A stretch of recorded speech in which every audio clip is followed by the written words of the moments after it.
Hi, I have been having a lot of conversation with friends and clients about how to best take care of their homes during this cold snap we've had here in Oklahoma. So, whether you're moving here or you've been here forever, that's what we're going to talk about today. Let's go.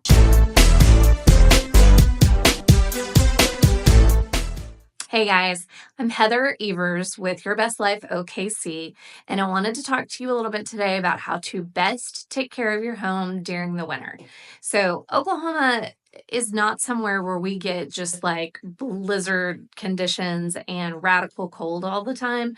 So, when it happens, sometimes we can feel or be a little bit unprepared. So, let's talk about what you can do to keep your house safe, keep it in best function, and take care of yourselves while you're at it. The first thing that you really want to think about is your insulation. Insulation is the hero of your home when it comes to keeping the right temperature air inside and the temperature air that you do not want outside your house. You want to make sure that your insulation is at least 12 inches thick. You can use foam batting, or they have like blow-in foam, but whatever you use, just make sure that you have either looked at it yourself or had it inspected and made sure that it is evenly distributed, it's covering all the areas that it should, and that it's thick enough to really protect your home. Next, we're going to talk a little bit about guttering. And I know that's not the sexiest topic, but it is really critical to full functionality in your home. You want to make sure that you have gutters, first of all, and that it is a complete system, and that you have runoff spouts that direct the water away from your home. You really should also consider having gutter guards, which just looks like a mesh of sorts that sits on top, and it'll keep all the leaves and the dirt and the debris out of your guttering system so that you're not up there constantly cleaning it out, especially in the frigid cold. Another thing to think about, and again, it's not something that we prepare for a lot here in Oklahoma, is snow removal. So we did get some snow this year already, and I don't know if maybe we'll get a little bit more before the season's out. But you definitely want to think about having a good snow shovel, like a really good sturdy one. And then if you're like at my house, we just, send a teenager out there to get some shoveling done and hopefully hit a couple of the neighbors that could use some help too. So make sure you have a good one and that it's not going to break on you while you are trying desperately to shovel yourself out of your driveway. You might also pay attention to any of your neighbors that have a snow blower, or be the neighbor that has the snow blower. It's definitely a quick way to make friends. And if you don't have one, maybe you bake some cookies and you take it on down the street to Joe's house, and see if he'd be willing to snow blow your driveway for you.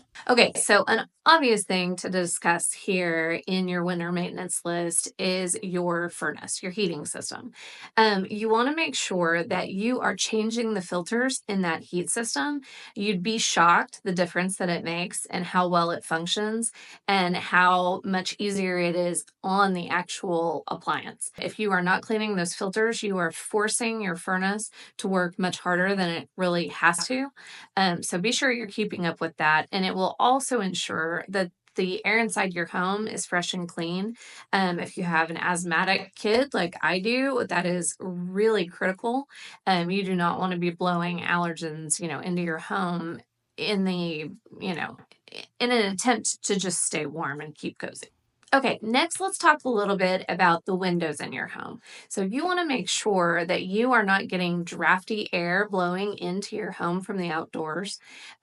Just kind of go and literally feel around your windows, stand there, see if you can perceive any kind of a draft.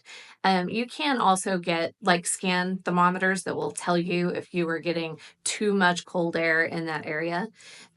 If you do feel like you're experiencing drafts around your windows, it's a pretty easy fix. You can caulk outside, of course, if you do this before the weather comes, but you can also use weather stripping. Head on down to your local Lowe's or Home Depot, whatever your favorite is. It's always Lowe's. You get that weather stripping in just a roll, and it has like a peel and stick on the back of it so that you can just stick it around those drafty areas in your windows. It really does make a big difference. So we should also cover your outdoor hoses and faucets. You want to make sure that they are properly insulated, one. Another thing that you absolutely have to do before the temps drop below freezing is to disconnect and drain those hoses. If you leave those connected and we experience freezing temperatures and that water inside that hose freezes and is connected to your faucet, you can freeze your pipes. You do not want to be dealing with frozen pipes while you are in the middle of one of our uncomfortable cold spells. And that also brings us to discussing the remainder of your plumbing. You want to make sure that all of your pipes are really well insulated. This is another area that you can have someone come in and inspect for you, or you can have a look yourself and make sure that it looks like all your interior piping is really well insulated. And if not, you can wrap it up. Having your pipes be well insulated can really make a huge difference in keeping your pipes from freezing. Okay, while we're talking about your pipes freezing, let's talk a little bit about just kind of being prepared for a semi-emergency during a cold snap. If your pipes were to freeze, you want to make sure that you have some bottled water on hand. You want to make sure that you have some things that you can use to try to thaw those pipes. We occasionally will pop a space heater very carefully in our basement so that it is not touching anything, and we check on it really regularly and make sure that crawl space is staying warm enough that those pipes don't freeze. But again, just make sure that you have some things on hand to wash and wash yourself with and to drink in the event that you do have a short-term freeze. You also want to make sure that you have some things on hand for if your power goes out. So I know it seems counterintuitive that you'd be dealing with that in a winter storm, but what can happen here is that ice forms on our power lines. And if that happens, you can have a power outage. And we have personally experienced a power outage into the 2 week time zone, especially if you live in an area that has a lot of trees. We're in downtown Oklahoma City, and there are a lot of trees in our neighborhood. So it's something that we, think about is having backup preparedness for power outage. Another thing you can investigate here in Oklahoma is having a generator as a backup system. I definitely recommend those to clients a lot. While we're talking about emergency preparedness, let's talk about keeping our animals and our pets safe. So, if it is too cold outside for you, it is absolutely too cold outside for your household pets. Bring in your cats, bring in your dogs, make sure that when they are going outside that you're not leaving them out there for too long. It is really critical, and you don't realize how quickly they can come to harm or injury in those kinds of temperatures. If you are walking those animals, you want to be sure that you either maybe put booties on them. I mean, who doesn't love an animal in a booty? There's probably nothing funnier.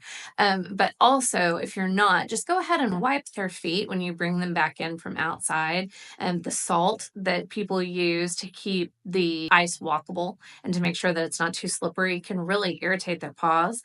And so if you leave it on there, it can cause some damage. So talk to your local vet about it. Obviously, I do not know anything, beyond having my own animals. I also do not know anything about farm animals. I will not pretend to, but I know that they also need shelter. So be sure that you have a lean-to for those animals. Make sure that they have hay. If your horses are out, you want to make sure that they have, I don't even know what they're called, the horse coats, the kind that we put on our Great Dane, actually, also. Just make sure that everybody is bundled up and has shelter and is nice and safe. All right, guys, those are my top tips for taking care of your home, yourselves, and your pets in the winter. So whether you're moving here to Oklahoma, you're going to join us and you're trying to kind of figure out the lay of the land, or whether you've been here forever and just don't give a lot of thought to what your house needs when it gets too cold. Hopefully this video was helpful. You can also download my relocation guide. I'll attach a link so that you can just click to have that sent over to you. In the meantime, don't forget to hit like and subscribe and the notification bell so that you find out when I have posted another video. And just reach out if there's anything at all you need to chat about, anything I can help with. I look forward to it. Talk to you next time. Bye, guys.